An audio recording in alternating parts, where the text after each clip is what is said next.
Hello everyone, this is Aditi Pal, final year student from AIIMS Nagpur. मेरी NEET में rank 4067 थी और मैं गया बिहार से बिलोंग करती हूँ। तो आज हम अपना चैप्टर ऑर्गेनिजम्स एंड पॉपुलेशंस जो हमने कल शुरू किया था उसके क्वेश्चंस को कंटिन्यू करने वाले हैं। तो कल हम मल्टीपल चॉइस क्वेश्चंस हमने पूरे सॉल्व कर लिए थे। तो आज हम आगे बढ़ेंगे with very short answer type questions. तो हमारे पास सबसे पहला क्वेश्चन है, species that can tolerate narrow range of temperature are called. तो जो species narrow range of temperature को ही टॉलरेट कर पाते हैं उन स्पीशीज को हम क्या बोलते हैं, या उन स्पीशीज का क्या नाम हम देते हैं। जो स्पीशीज होते हैं that can tolerate a narrow range of temperature, they are known as stenothermal organisms.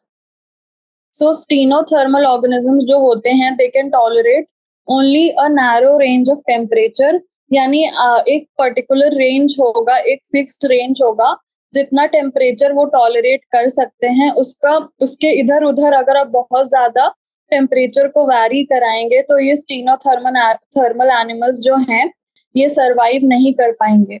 ये क्या टॉलरेट नहीं कर सकते हैं? Excessive variations in temperature. एक नैरो रेंज होगी इनकी, जैसे मान लीजिए 35 to 38 डिग्री सेल्सियस एक रेंज दे दी मैंने, तो इससे कम करेंगे तो इनको प्रॉब्लम होगी, इससे ज्यादा करेंगे तो इनको प्रॉब्लम होगी। यानी एक नैरो रेंज है, यहाँ पे रेंज देखिए सिर्फ 3 डिग्री सेल्सियस का डिफरेंस है, और इस नैरो रेंज में ही ये ऑर्गेनिज्म जो है वो सरवाइव कर सकता है। थोड़ा सा भी इधर उधर हुआ तो ऑर्गेनिज्म जो है वो सरवाइव नहीं कर पाएगा, वो गिव इन कर देगा, यानी उसकी डेथ हो जाएगी। Then what are the examples of stenothermal organisms जो कि एक नैरो रेंज ऑफ टेम्परेचर को ही टॉलरेट कर सकते हैं। तो ऐसे कौन से ऑर्गेनिजम्स होते हैं, हमें कुछ एग्जांपल्स पता होने चाहिए। तो पेंगुइन्स होते हैं, क्रोकोडाइल होता है, पाइथन होता है, सैल्मन होता है, रेप्टाइल्स होता है, and many more that can thrive only within a narrow range of temperature. तो आप देख सकते हैं पेंगुइन्स जो हमारे मोस्टली कोल्ड क्लाइमेट्स में रहते हैं, क्रोकोडाइल, पाइथन, सैल्मन जो हमारे रेप्टाइल्स हैं, देन मेनी मोर और भी ऑर्गेनिजम्स होते हैं that can survive only within a narrow temperature range. So इनको हम क्या बोलते हैं? थर्मल एनिमल्स बोलते हैं। जो पेंगुइन्स होते हैं they can survive only in polar regions and can tolerate only freezing temperatures. तो जो पेंगुइन्स होते हैं उनको आप चाहें कि ट्रॉपिकल रीजन्स में वो हमें देखने को मिले तो ऐसा नहीं होगा, वो सिर्फ नैरो रेंज ऑफ टेम्परेचर को ही टॉलरेट या कर सकते हैं। इसीलिए वो कहाँ पाए जाते हैं? सिर्फ पोलर रीजन्स में पाए जाते हैं जहाँ फ्रीजिंग टेम्परेचर्स रहते हैं। So that's about question number 1। फिर हम आते हैं question number 2, what are eurythermic species. तो अभी हमने स्टीनोथर्मल देखा, तो यूरीथर्मल थर्मल वर्ड आ रहा है, यानी ये भी हमारा टेम्परेचर से रिलेटेड है। So what are eurythermal species? Eurythermal organisms वो ऑर्गेनिजम्स होते हैं that can tolerate and thrive in a wider range of temperature. तो जाहिर सी बात है, हमने जब स्टीनोथर्मल देखा तो नैरो रेंज था, तो एक और वर्ड है यूरीथर्मल, तो वो हो जाएगा हमारा वाइडर रेंज ऑफ टेम्परेचर में सरवाइव करने वाले ऑर्गेनिजम्स। तो इनके पास क्या मैकेनिज्म्स होते हैं? तो इनके पास मैकेनिज्म्स होते हैं कि ये टेम्परेचर चेंज होने पर अडेप्ट कर सके, यानी ये अडेप्ट कर लेंगे टू द न्यू टेम्परेचर और उसमें भी सरवाइव कर लेंगे अच्छे से। ये वाइडर रेंज ऑफ टेम्परेचर्स को टॉलरेट कर सकते हैं। So what are the examples of eurythermal species? So eurythermal species का examples होते हैं human beings, cows, deer, monkeys, etc.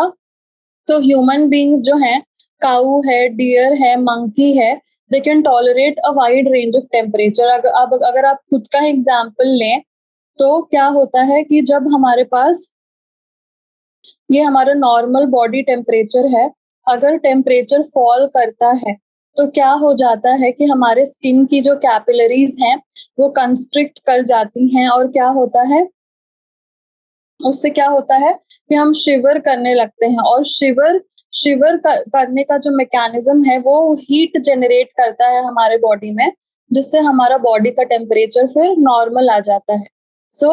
अगर जब भी लोअर टेम्परेचर होगा यानी टेम्परेचर कम हो जाएगा तो हम ऑब्जर्व किया होगा आपने कि आपकी बॉडी जो है वो शिवर करने लगती है, और शिवर करने से क्या होता है, हीट जनरेट होती है, एंड देन जो हमारा बॉडी है उसका टेम्परेचर जो है वो वापस नॉर्मल पे आ जाता है, जो कम हो गया था because of the cold environment.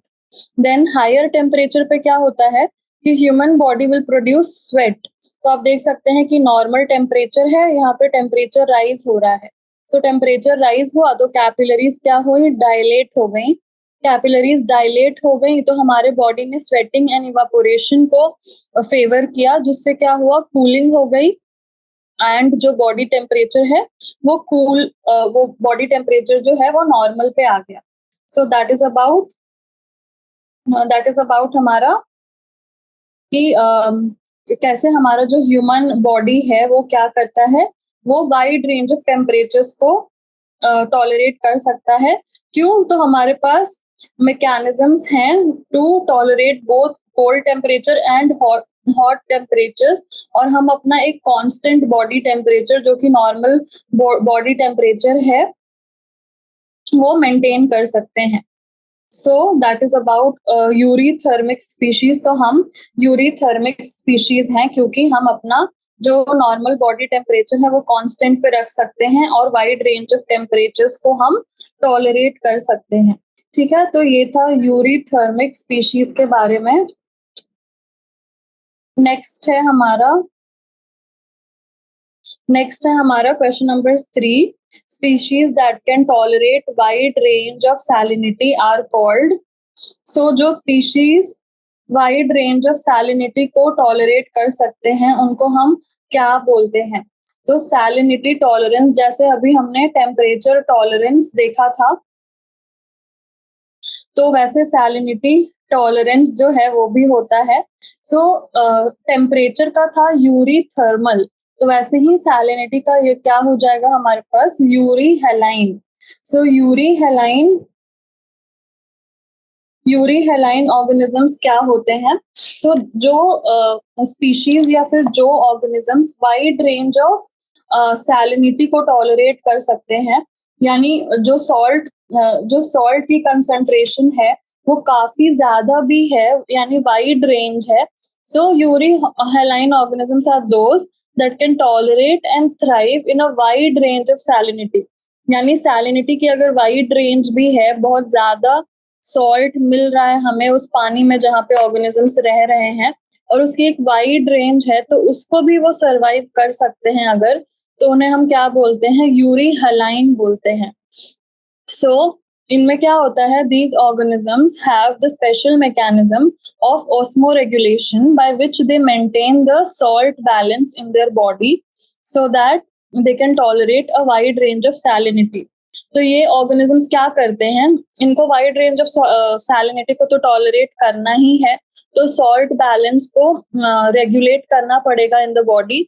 तो ये कैसे करते हैं, by osmoregulation. So mechanism of osmoregulation को यूज करके they will maintain the salt balance in their body, और ये वाइड रेंज ऑफ जो सैलिनिटी है उसको टॉलरेट कर पाएंगे because of this mechanism of osmoregulation. So कौन कौन से हमारे पास यूरी हेलाइन ऑर्गेनिजम्स हो सकते हैं? तो जो सैल्मन एंड ईल्स होते हैं, ईल्स जो हमारे ईल्स और सैल्मन जो कि हमारे मोस्टली ओशन वाटर में फाउंड होते हैं, तो ये हमारे यूरी हेलाइन ऑर्गेनिजम्स होते हैं। That is they can tolerate a wide range of हमारे पास wide range of salinity. So that is about question number 3।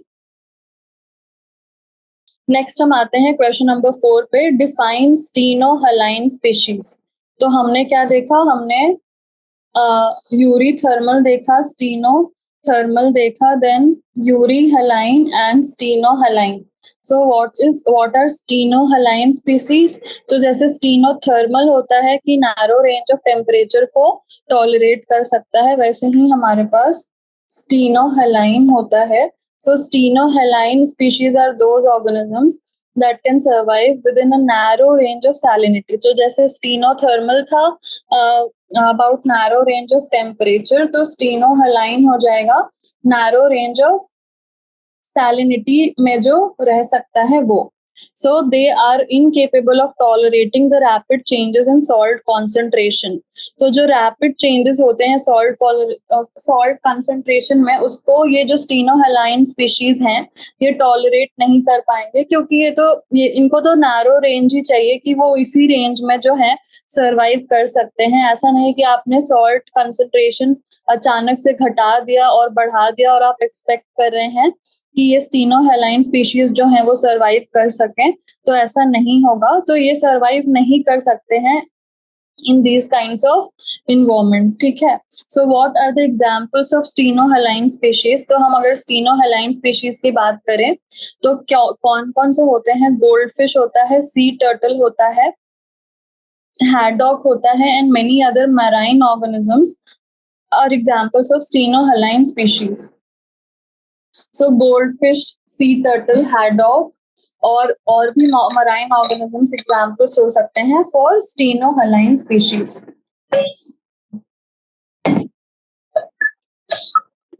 Then comes question number 5. What is the interaction between two species called? तो अगर दो species के बीच interaction होता है तो हम उसको क्या कहते हैं? इंटरस्पेसिफिक इंटरैक्शन बोलते हैं। So interaction between the population of two different species is called interspecific interaction.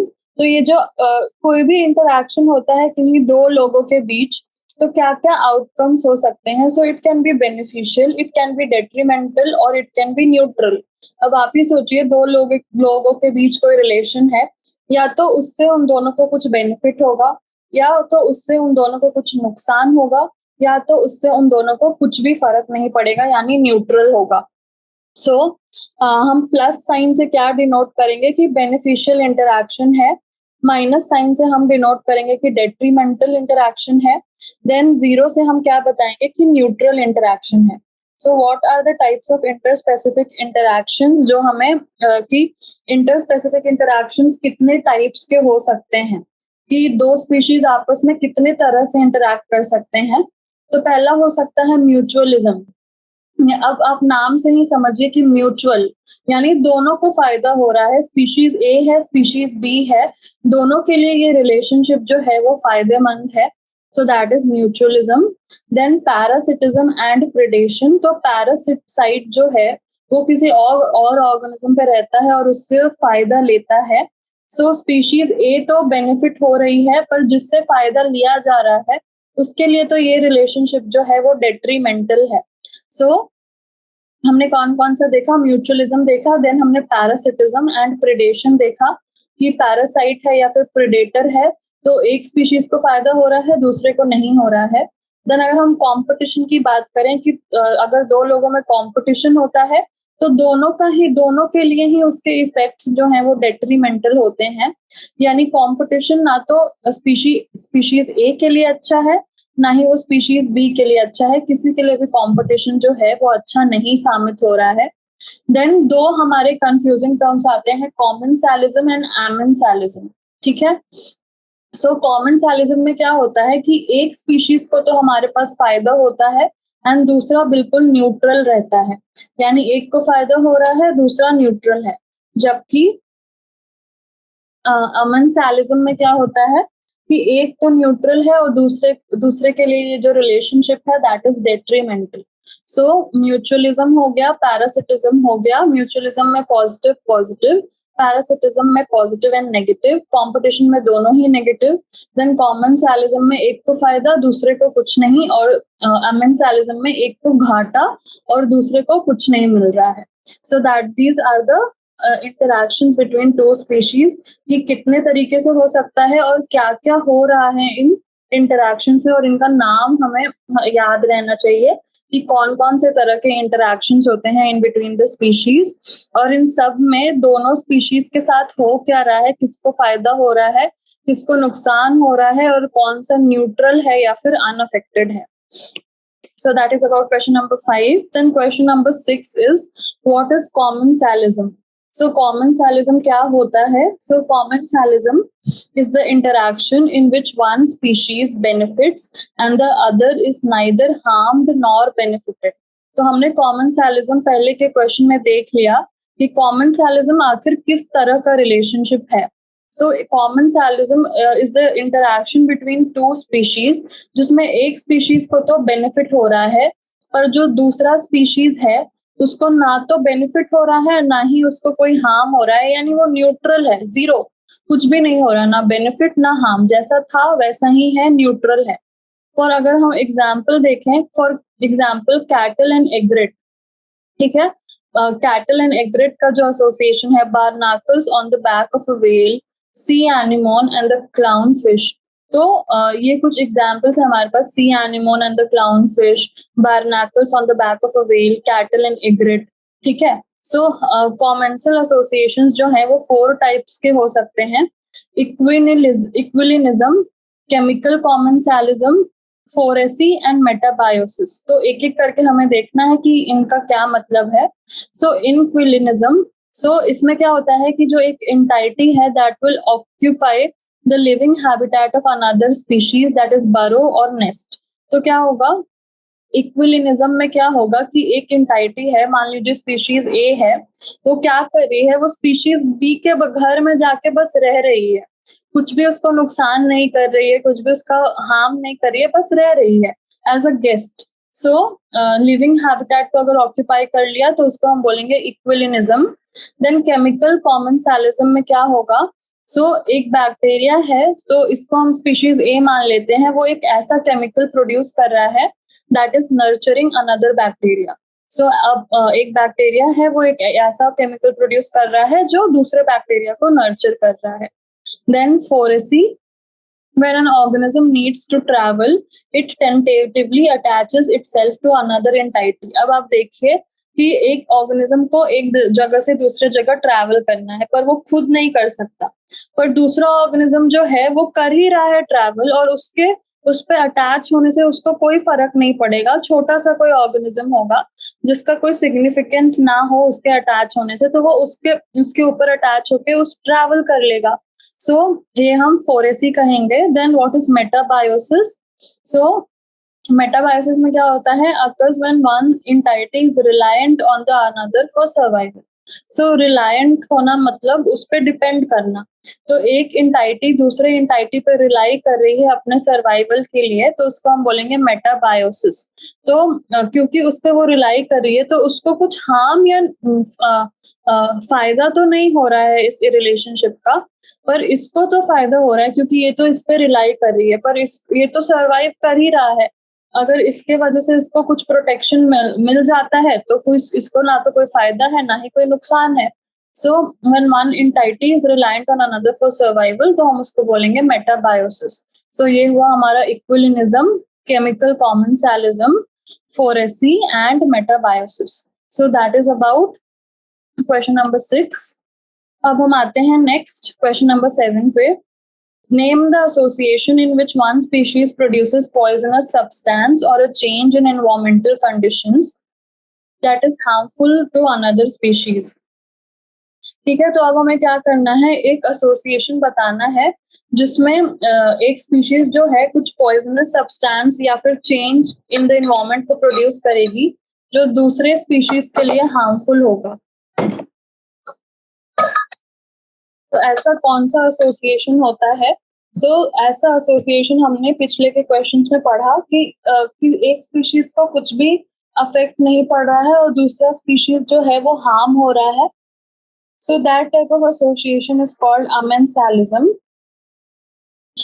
In amensalism, one species is harmed and another species is neither harmed nor benefited, that is unaffected. Hence, the interspecific interaction in which neither of the interacting species are benefited while one of them is harmed is termed as amensalism. ठीक है, तो ये कैसा interspecific interaction है हमारा in between two species? इसमें क्या होता है, हमारे पास नाइदर यानी दोनों में से किसी को कोई बेनिफिट नहीं हो रहा है इस रिलेशनशिप से, पर एक का तो हार्म भी हो रहा है, यानी harm is the main thing जो हमें इस रिलेशनशिप में याद रखना है। और इस इंटरस्पेसिफिक इंटरैक्शन में कि दो ऑर्गेनिजम्स के बीच में इंटरैक्शन हो रहा है, दोनों को ना तो दोनों को कोई फायदा तो नहीं हो रहा है पर एक को नुकसान हो रहा है, देन दैट इज अमेंसालिज्म। अब हम क्या एग्जाम्पल दे सकते हैं अमेंसालिज्म का, कि bread mould Penicillium secretes an antibiotic penicillin, a harmful substance which kills bacteria. In this interaction, penicillium is unaffected, but the bacteria is harmed. तो क्या होता है कि जो ब्रेड माउल्ड है पेनिसिलियम नोटाटम, वो क्या करता है, पेनिसिलिन को एक पेनिसिलिन नाम का एंटीबायोटिक रिलीज करता है, और इससे क्या होता है, जो बैक्टीरिया है उसकी डेथ हो जाती है because it is an antibiotic. So तो पेनिसिलियम तो अनअफेक्टेड रह गया बट बैक्टीरिया हार्म हो गया.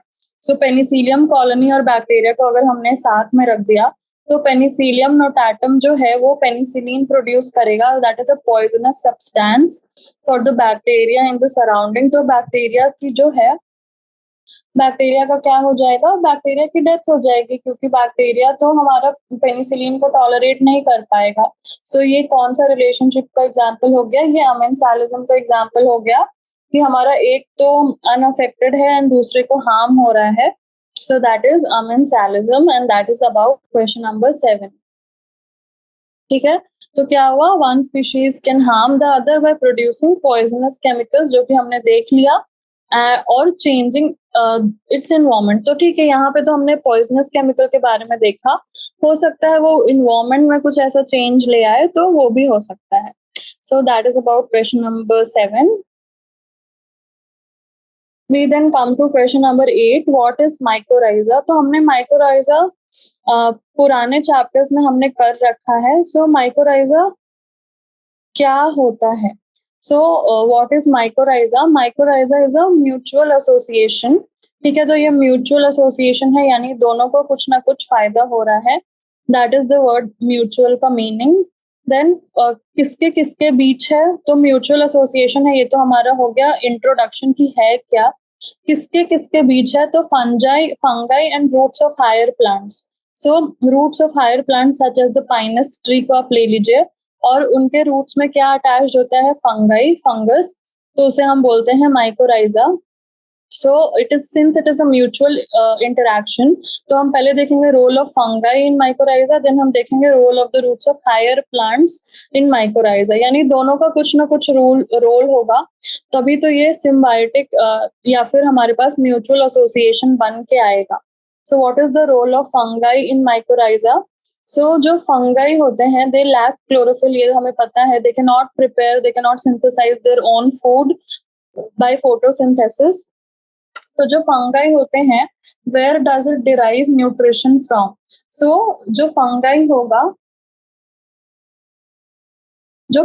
होगा वो क्या करेगा, वो न्यूट्रिशन डिराइव करेगा from the roots of higher plants.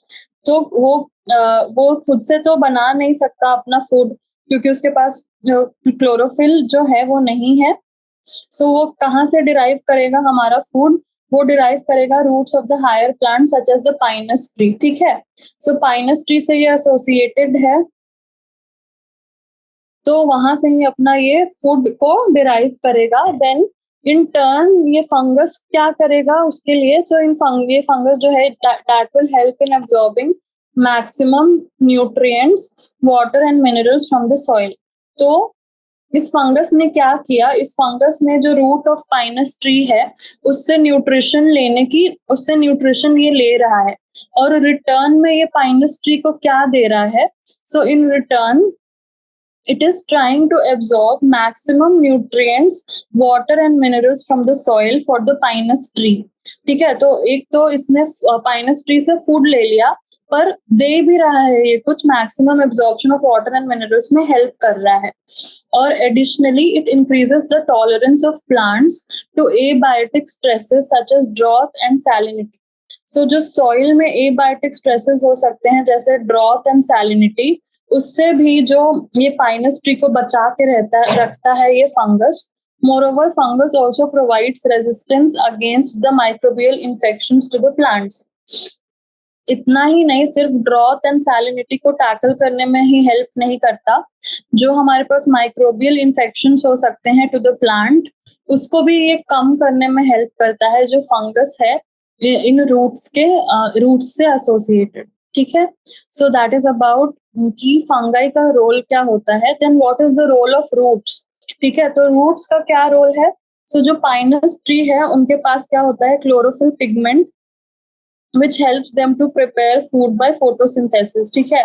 So Pinus tree के पास तो है क्लोरोफिल, तो ये तो अपना फूड खुद से बनाएंगे। So it will provide food to the fungus living in the close association. ये हमने पहले ही देखा कि ये इन फंगस को फूड देगा और जो फंगस जो है इनको हेल्प करेगा वाटर एंड न्यूट्रिएंट्स के मैक्सिमल एब्जॉर्प्शन में, ठीक है। तो ये था हमारे पास question number 8, what is mycorrhiza. अब हम आते हैं नेक्स्ट क्वेश्चन नंबर 9 के तरफ। Emergent land plants that can tolerate the salinities of sea are called. So land plants जो सी के सैलिनिटी को टॉलरेट कर सकते हैं उनको हम क्या बोलते हैं।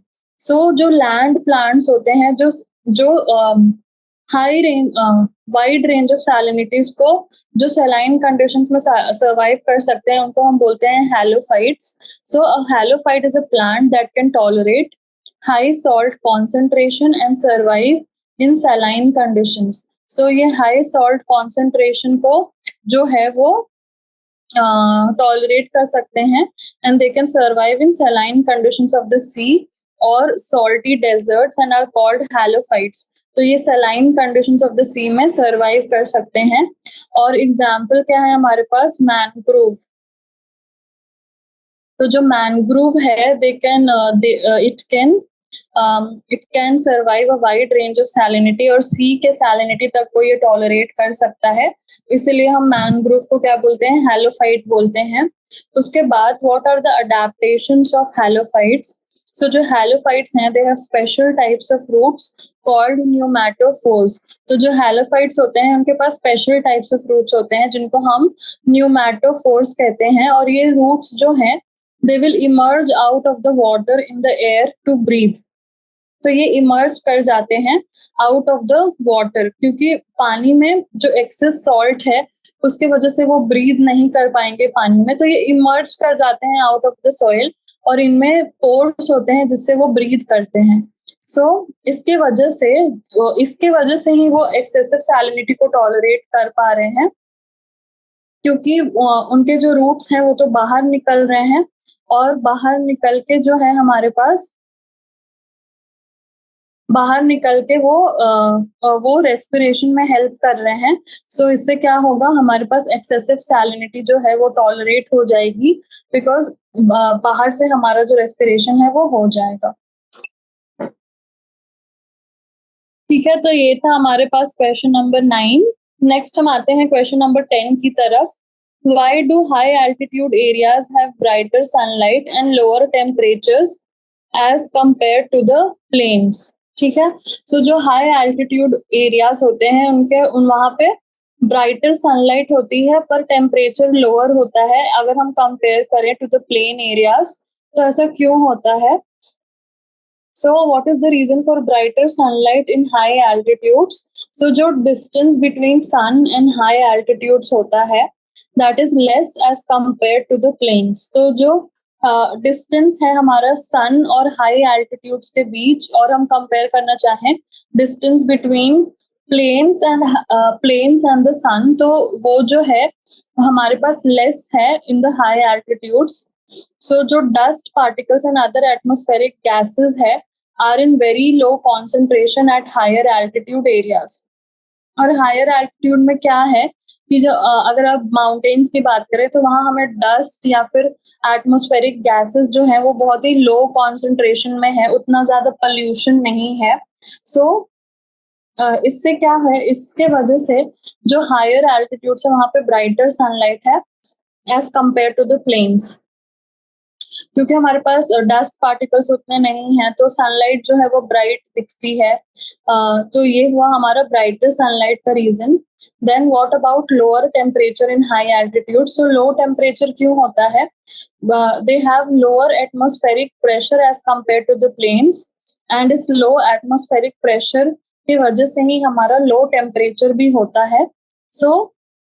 जो हाई एल्टीट्यूड एरियाज है वहां पे लो टेम्परेचर होगा when we compare them to the plain areas. क्यों? बिकॉज़ वहाँ पे जैसे-जैसे हम हाइट पे जाते हैं तो प्रेशर हमारा डिक्रीज़ होता है और जैसे-जैसे हमारा एटमॉस्फेरिक प्रेशर डिक्रीज़ होता है, वैसे-वैसे हमारा टेम्परेचर भी डिक्रीज़ होता है।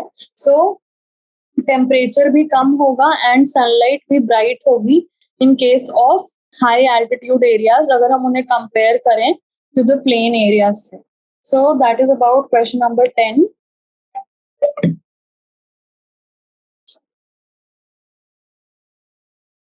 नेक्स्ट हम आते हैं क्वेश्चन नंबर 11 की तरफ। क्वेश्चन नंबर 11 हमसे पूछ रहा है, व्हाट इज़ होम्योस्टैसिस? तो होम्योस्टैसिस क्या होता है? हमें वो डिफाइन करना है। एंड सो होम्योस्टैसिस क्या है? So what is the meaning of the word homeostasis? So homeo का मतलब होता है लाइक और सेम, यानी सेम होता है मतलब होम्यो का।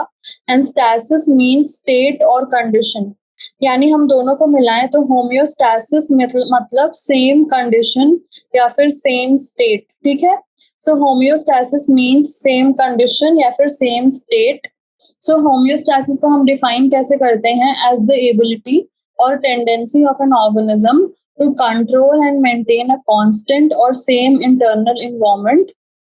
तो हमारे जो होम्योस्टैसिस है that is the ability of an organism.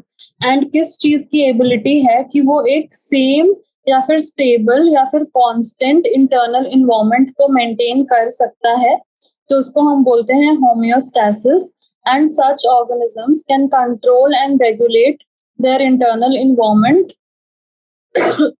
and maintain it in a stable condition.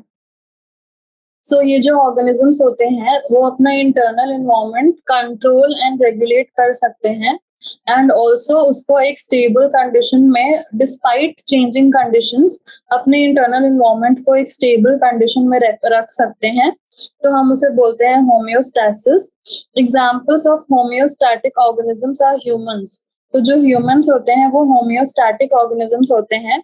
हम अपना इंटरनल एनवायरनमेंट जो है वो कांस्टेंट रख सकते हैं, हमें ऐसी कैपेबिलिटी होती है कि हम जो अपना इंटरनल एनवायरनमेंट है उसको एक सेम स्टेट या फिर कांस्टेंट स्टेट पे रख सकते हैं। सो होम्योस्टैसिस हमारे अंदर काम करता है। सो इन जनरल अगर हम मैमल्स को कहें तो मैमल्स जो है वो होम्योस्टैसिस मेंटेन करते हैं। They are also called warm blooded animals. So warm blooded animals भी कहा जाता है जो होम्योस्टैसिस को मेंटेन कर सकते हैं। So they can maintain a constant body temperature. तो कांस्टेंट कंडीशंस में सब कुछ आ जाता है, तो कांस्टेंट बॉडी टेम्परेचर को भी वो जो है मेंटेन कर सकते हैं, तो वो भी हो जाएगा हमारा वार्म ब्लडेड एनिमल्स, इसीलिए हम कहते हैं मैमल्स को और ह्यूमंस को। Then they also have developed kidneys to control blood concentration and waste. तो हमारे पास किडनीज भी होती हैं जो फुली डेवलप्ड हैं कि हमारा जो भी वेस्ट है या ब्लड कंसंट्रेशन है उसको मेंटेन कर सके। सो किडनीज भी फुली डेवलप्ड हैं और होम्योस्टैसिस में हेल्प कर रही हैं। Then animals like snakes are not homeostatic. तो स्नेक्स जो है वो होम्योस्टैटिक नहीं होते, वो अपना जो कंडीशन है इंटरनल एनवायरनमेंट उसको मेंटेन नहीं कर सकते हैं, और इसी का ऑपोजिट हम उनको कहते हैं cold blooded. So they can not maintain a constant internal condition like body temperature.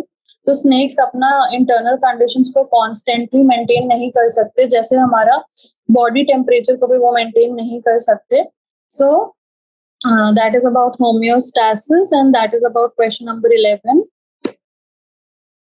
Then we come to question number 12.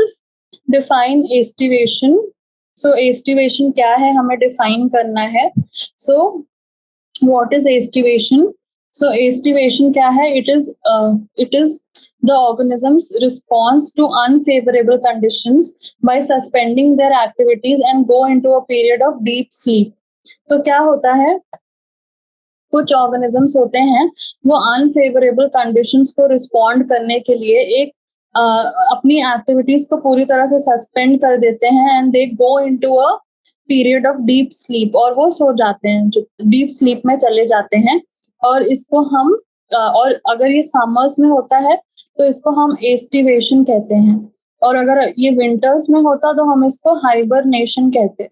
So organism को ऐसा लग रहा है कि अब तो बहुत ज़्यादा अनफेवरेबल कंडीशंस है उसके एग्जिस्ट करने के लिए, तो वो कुछ नहीं करेगा, वो अपनी सारी एक्टिविटीज़ को सस्पेंड कर देगा और वो डीप स्लीप में चला जाएगा। सो अगर ये समर्स में ऑर्गेनिजम्स करते हैं तो उसको हम एस्टिवेशन कहते हैं, और अगर यही सेम विंटर्स में होता तो उसको हम क्या बोलते हैं? उसको हम बोलते हैं hibernation. So what are the examples of organisms undergoing aestivation? So जो एस्टिवेशन है that occurs during summers in animals such as snails and frogs।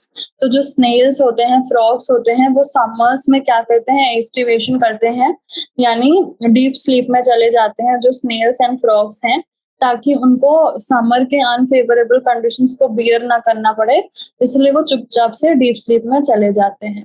So that is about question number 12, aestivation. Then question number 13, what is diapause and its significance. So हमें diapause की definition बतानी है और significance बताना है। So what is diapause? So diapause is a state of suspended development in response to, so diapause is a state of suspended development in response to unfavorable conditions।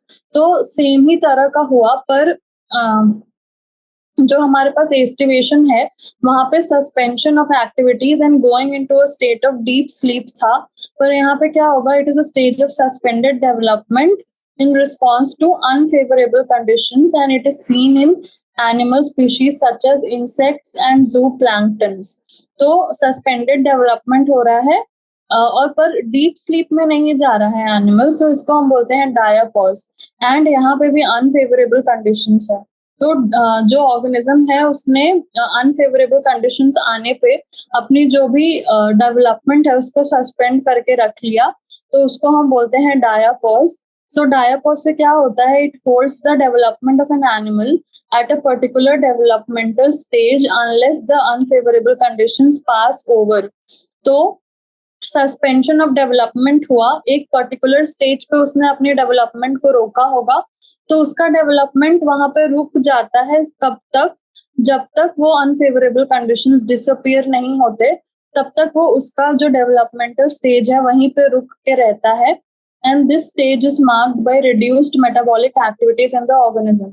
तो अगर development बढ़ ही नहीं रहा है तो उस ऑर्गेनिज्म को मेटाबॉलिक एक्टिविटीज चाहिए क्यों? सो मेटाबॉलिक एक्टिविटीज जो है उस ऑर्गेनिज्म में रिड्यूस हो जाती हैं और उसका जो डेवलपमेंट का स्टेज है वो आगे ही नहीं बढ़ता। सो उसको हम बोलते हैं डायापॉज।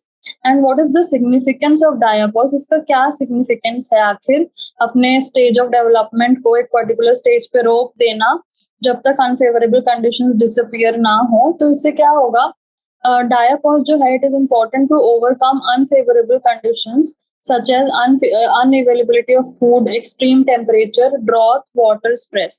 तो अगर बहुत ज्यादा एक्सट्रीम कंडीशंस हैं, जैसे ड्रॉथ है, वाटर स्ट्रेस है, फूड ही नहीं है ऑर्गेनिज्म के पास, तो वो क्या करेगा? कैसे सरवाइव करेगा? उसके साथ साथ उसको अपना डेवलपमेंट भी अगर वो करना चाहेगा तो पहले तो वो सरवाइव ही नहीं कर पाएगा, तो डेवलपमेंट तो सेकेंडरी है, तो वो अपनी डेवलपमेंट को पूरी तरह से सस्पेंड कर देगा, ताकि एटलीस्ट जो भी अवेलेबल रिसोर्सेज है in the conditions of stress उसमें वो सरवाइव कर सके। ठीक है। So that is about question number 13 कि would be the growth rate pattern when the resources are unlimited। तो अगर हमारे पास अनलिमिटेड रिसोर्सेज हैं तो ग्रोथ रेट पैटर्न कैसा होता है? सो अगर हमारे पास अनलिमिटेड रिसोर्सेज होते हैं तो जो ग्रोथ रेट पैटर्न होता है वो एक्सपोनेंशियली होता है। सो एक्सपोनेंशियली जब भी ग्रोथ होती है इसका मतलब जो है हमारे पास अनलिमिटेड रिसोर्सेज हैं। So when the resources are unlimited, each species in the population recognizes its complete innate potential to grow maximum in number। सो जो स्पीशीज का इननेट पोटेंशियल होता है कि वो अपनी मैक्सिमम ग्रोथ कर सके, तो ये ये कब पॉसिबल होता है? जब हमारे पास स्पीशीज के पास अनलिमिटेड रिसोर्सेज हैं, तो वो अपने इन्नेट पोटेंशियल को रियलाइज करते हैं, अपने इन्नेट पोटेंशियल को टू द फुल मैक्सिमम ले जाते हैं और मैक्सिमम रिप्रोडक्शन करते हैं, मैक्सिमम नंबर में ग्रो करते हैं, अपना पोटेंशियल जितना है उसको फुल्ली यूज करते हैं। Thus the population grows exponentially. So जब हर स्पीशीज अपना फुल पोटेंशियल रियलाइज करेगा, तो जो पॉपुलेशन है वो एक्सपोनेंशियली ग्रो करेगी, and this type of growth pattern is termed as exponential growth. तो इस पैटर्न को हम एक्सपोनेंशियल ग्रोथ बोलते हैं। जहाँ के आप ग्रोथ देख रहे हैं, जे शेप्ड कर्व, ग्रोथ बहुत ही जल्दी हमारी जो है वो बढ़े जा रही है। दैट इज व्हेन सारे स्पीशीज ने अपना क्या रियलाइज किया है, सारे स्पीशीज ने ये रियलाइज किया है कि वो मैक्सिमली ग्रो कर सकते हैं, मैक्सिमम अपना जो पॉपुलेशन है उसका ग्रोथ करवा सकते हैं, अपने इननेट पोटेंशियल को वो फुली यूटिलाइज कर रहे हैं अगर, तो इसे हम क्या बोलते हैं? एक्सपोनेंशियल ग्रोथ पैटर्न बोलते हैं। और इसका जो ग्राफ आता है that is a J shaped curve. So जो हमारा आंसर होगा that will be exponential growth. So that was about question number 14. Next हम आते हैं question number 15 के तरफ. What are the organisms that feed on plant sap and other plant parts called? अगर हमारे पास ऑर्गेनिजम्स हैं जो प्लांट सैप पे फीड करते हैं एंड अदर प्लांट पार्ट्स पे फीड करते हैं, तो उन्हें हम क्या नाम देते हैं ऐसे ऑर्गेनिजम्स को? तो जो ऑर्गेनिजम्स प्लांट सैप यानी प्लांट मैटर पे फीड करते हैं उन्हें हम फाइटोफैगस बोलते हैं। तो फाइटो का मीनिंग होता है प्लांट और फेगस का मतलब होता है जो खाता है। तो प्लांट ईटर यानी प्लांट मैटर को जो भी खाते हैं उन्हें हम फाइटोफैगस ऑर्गेनिजम्स बोलते हैं। For example insects such as butterflies suck nectar. So nectar को हम प्लांट पार्ट कह सकते हैं क्योंकि वो प्लांट से ही डिराइव होता है। सो प्लांट पार्ट्स को जो भी खा रहा है, जो भी उसका कंजम्पशन कर रहा है, उन्हें हम बोलेंगे phytophagous, that is plant eating organisms. So plant eating organisms में होगा हमारे पास जो है बटरफ्लाइज बिकॉज दे सक नेक्टर। सो ये हुआ हमारे पास फाइटोफैगस। तो ऑर्गेनिजम्स को हम क्या कहते हैं? फाइटोफैगस। ठीक है, तो ये था question number 15। Next we have question number 16। What is high altitude sickness and write its symptoms. तो हाई एल्टीट्यूड सिकनेस क्या होती है पहले तो वो बताइए, उसके बाद आप उसके सिम्टम्स भी बताइए कि आपको अगर हाई एल्टीट्यूड सिकनेस हो गई है तो आपको क्या सिम्टम्स होंगे। सो what is high altitude sickness? So high altitude sickness नाम से पता चल रहा है कि अगर आप हाई एल्टीट्यूड पे गए तो आपको या तो आप सिक हो गए या फिर फिजियोलॉजिकल चेंजेस हो गए experienced by an individual at high elevations like mountains. So अगर आप हाई एलिवेशंस पे जा रहे हैं तो आपको सिक लग रहा है या आपको फिजियोलॉजिकल चेंजेस सिकनेस आपको एक्सपीरियंस हो रहा है, so that is high altitude sickness. And what are the reasons कि आपको क्यों हो रहा है? सो जब आप हायर एल्टीट्यूड पे जाते हैं तो density of gases in the air decreases gradually. So जो डेंसिटी होती है of gases in the air that will start decreasing and the availability of oxygen is also less. तो जैसे जैसे आप ऊपर हाई एल्टीट्यूड में जाते हैं तो ऑक्सीजन की अवेलेबिलिटी भी कम होती है एंड डेंसिटी ऑफ गैसेस भी कम हो जाता है। एंड जो लो एटमॉस्फेरिक प्रेशर होता है, that is the low partial pressure of oxygen at high altitudes deprives the body of enough oxygen। तो हमारी बॉडी जो है वो डिप्राइवेशन में चली जाती है कि हमारे पास हमें ऑक्सीजन ही नहीं मिल रहा है बाहर से, क्योंकि ऑक्सीजन है ही नहीं। जो लो हाई एल्टीट्यूड पे हम जा रहे हैं वहां पे ऑक्सीजन की तो कमी है, ऑक्सीजन ही कम है हमारे पास, तो बॉडी में भी ऑक्सीजन कम हो जाएगा। और बॉडी में ऑक्सीजन कम हो जाएगा तो बॉडी में तो हर सेल को ऑक्सीजन चाहिए, तो इससे क्या हो जाता है?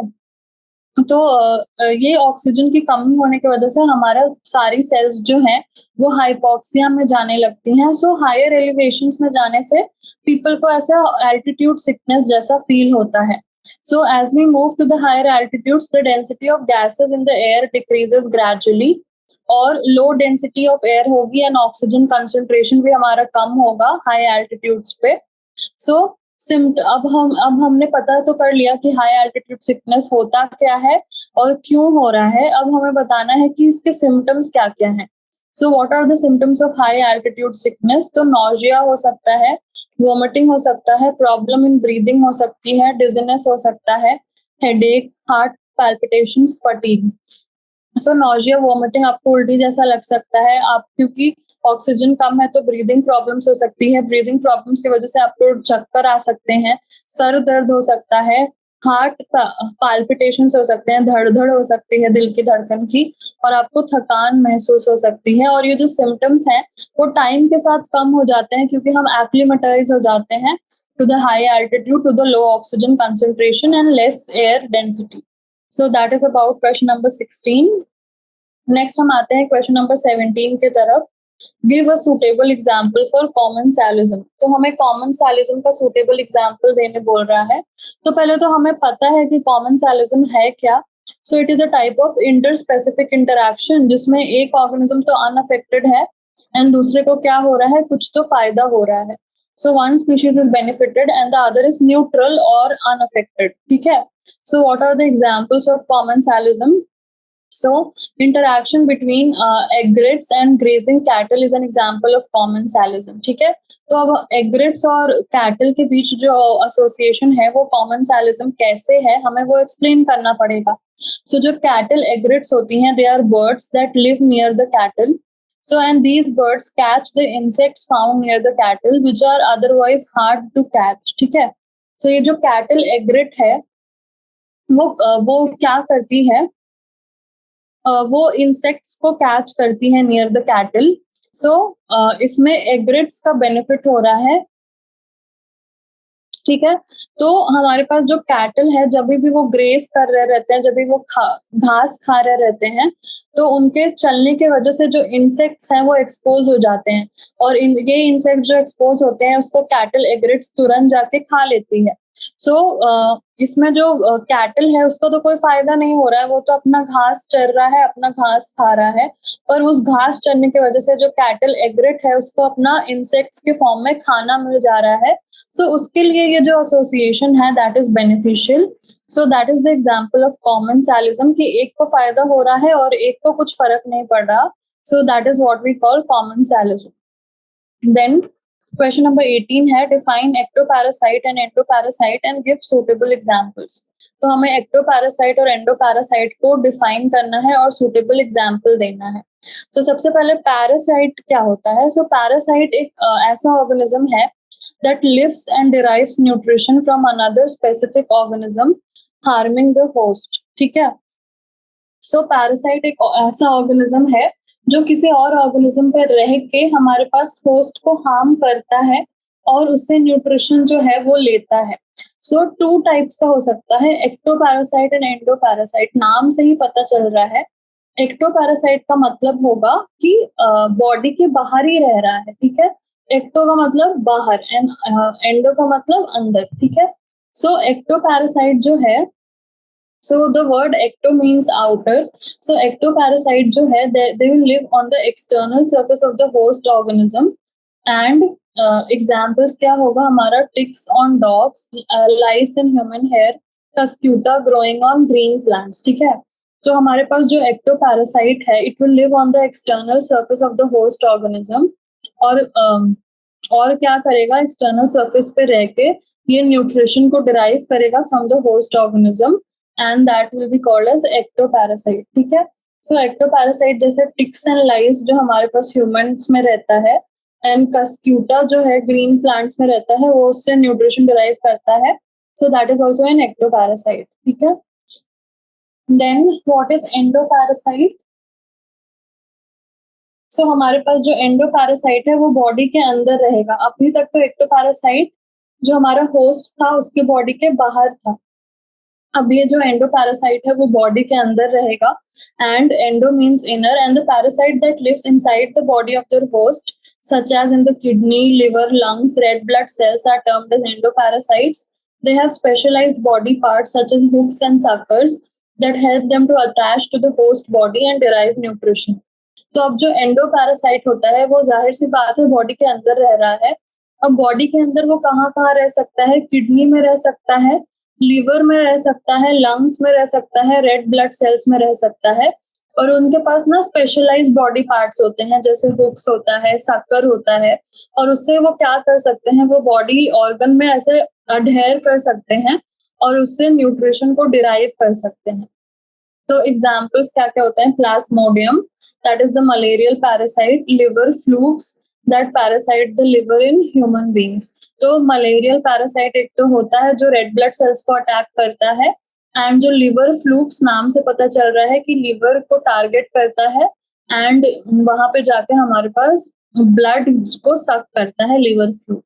ठीक है, सो ये है हमारे पास एक्टो पैरासाइट और एंडो पैरासाइट को हमने डिफाइन किया, हमने सुटेबल एग्जांपल्स से एक्सप्लेन किया कि इनमें क्या क्या एग्जांपल्स हैं हमने देखे। So that is about question number 18। Next we move to question number 19। What is brood parasitism? Explain with the help of example. तो brood parasitism क्या चीज है, आप explain करिए with the help of an example. So what is brood parasitism? So it is a type of parasitism in which the parasite bird lays its eggs in the nest of another bird and lets the host incubate them. ठीक है, so क्या किया parasitic bird ने कि अपने egg को उसने दूसरे पक्षी के घोंसले में डाल दिया, और अब वो क्या करेगी कि जो वो ये जो क्रो थी, मान लीजिए ये क्रो का था हमारे पास। सो एग्जाम्पल के लिए जो कक्कू है उसने क्या किया, अपने एग्स को क्रोज नेस्ट में जो है ले कर दिया, और जो कक्कू है that is the coils eggs, उनको वो क्रो ही है क्रो है वो ही उनको इंक्यूबेट करेगी। सो क्या होता है कि जो कक्कू है और जो क्रो है, जो कोयल है, उसने अपने उसके एग्स ने ऐसे इवॉल्व कर लिया है कि वो almost similar to the crow's eggs लगते हैं। आप देख सकते हैं दोनों सिमिलर लग रहे हैं। सो क्रो को पता ही नहीं चलता कि ये उसके एग्स हैं या किसी और बर्ड के एग हैं, तो वो अपने एग्स को इंक्यूबेट करती है, और जो कोयल है उसके भी एग्स को इंक्यूबेट करती है। और इस इवोल्यूशन का एडवांटेज लेके जो कक्कू बर्ड है, जो कोयल है, वो इसका एडवांटेज लेके अपने एग्स को भी इंक्यूबेट करवा रही है उस क्रो के द्वारा। ठीक है, तो due to resemblance of both the birds eggs, the crow does not detect the foreign eggs and hence क्या होता है, incubates them until they hatch. तो कोयल है, उसने अपना इंक्यूबेशन का काम इस कक्कू बर्ड को इस क्रो को दे दिया, क्योंकि इन दोनों के एग्स तो ऑलमोस्ट सिमिलर लग रहे हैं। सो अपना काम इसने इस क्रो को दे दिया, और क्रो को पता भी नहीं चलेगा क्योंकि एग्स तो ऑलमोस्ट सिमिलर है, उसको पता ही नहीं चलेगा कौन सा उसका एग है और कौन सा कोयल का एग है। So eggs of the parasitic bird have evolved in such a way that they are similar in size and shape to the host's egg. This reduces the chances of detection and injection of the foreign eggs by the host bird. ठीक है, तो इससे जो detect भी नहीं कर पाती है कि उसका अंडा है कि कोयल का अंडा है, और उसको इंक्यूबेट भी कर देती है जब तक वो हैच ना हो, तो कोयल का काम जो है वो आसान हो जाता है। So that is brood parasitism. ठीक है, अब हम आते हैं शॉर्ट आंसर टाइप क्वेश्चंस के। क्वेश्चन नंबर 1 पे, why are coral reefs not found in the regions from West Bengal to Andhra Pradesh but are found in Tamil Nadu and on the east coast of India? So हमारे पास जो coral reefs हैं वो हमें waste Bengal से आंध्र प्रदेश पे नहीं मिलती, but they are found in Tamil Nadu and the coral on the east coast of India. तो ऐसा क्यों है? सो जो कोरल्स होते हैं they colonize in the areas with the following. तो कोरल्स कहाँ कहाँ हमें देखने को मिलते हैं? जहाँ ऑप्टिमल टेम्परेचर है, हाई सॉल्ट कॉन्सेंट्रेशन है, लैक ऑफ सेडिमेंट और सिल्ट इन द वाटर है, and low inflow of fresh water from the reverse है। तो हमें फ्रेश वाटर ज्यादा नहीं चाहिए, हमें हाई सॉल्ट कॉन्सेंट्रेशन वाला वाटर चाहिए, हमें ऑप्टिमल टेम्परेचर चाहिए, एंड हमें लैक ऑफ सेडिमेंट चाहिए। सो कोरल डिस्ट्रीब्यूशन की हम जो अगर बात करें तो वेस्ट बंगाल और आंध्र प्रदेश में जो है हमारे पास फ्रेश वाटर आता है from the Ganges and some other fresh water sources. तो यहाँ पे फ्रेश वाटर आ रहा है जो कि हमें नहीं चाहिए। अगर कोरल रीफ्स चाहिए तो हमें ज्यादा सॉल्ट वाटर चाहिए, ऑप्टिमल टेम्परेचर चाहिए, जबकि वेस्ट बंगाल टू आंध्र प्रदेश में फ्रेश वाटर आ रहा है, तो उसके वजह से जो कोरल रीफ्स हैं वो डेवलप ही नहीं हो पाएंगे। जबकि तमिलनाडु और आंध्र प्रदेश में ये सारे कंडीशंस हमें मिल रहे हैं। हमें ऑप्टिमल टेम्परेचर मिल रहा है, हाई सॉल्ट कंसंट्रेशन मिल रहा है, लैक ऑफ सेडिमेंट्स मिल रहा है and low inflow of fresh water मिल रहा है। सो यहाँ Tamil Nadu and east coast of India में हमें जो कोरल रीफ्स है वो आसानी से देखने को मिलेंगे। सो that is about question number 1। तो आज के लिए हम क्वेश्चन नंबर 1 तक करते हैं शॉर्ट आंसर टाइप क्वेश्चंस के। इससे आगे हम नेक्स्ट सेशन में सॉल्व करेंगे। सो आज हमने काफी सारे न्यू टर्म्स सीखे, न्यू एसोसिएशन सीखे, इंटरस्पेसिफिक इंटरैक्शन देखे। वो बहुत इंपॉर्टेंट है और वो बहुत इजी है। जो बच्चे इन छोटे छोटे चैप्टर्स को छोड़ के जाते हैं उनके इजी क्वेश्चंस ही नहीं हो पाते, वो डिफिकल्ट क्वेश्चंस डिफिकल्ट चैप्टर्स के पीछे पड़े रहते हैं। तो इजी चैप्टर्स तो आपको बिल्कुल ही करके जाने चाहिए क्योंकि इजीली आपको मार्क्स मिलेंगे, आपको ज्यादा दिमाग लगाने की भी जरूरत नहीं है। तो इसी के साथ हम आज का लेक्चर यहीं पे कंप्लीट करते हैं। Thank you so much, all the very best.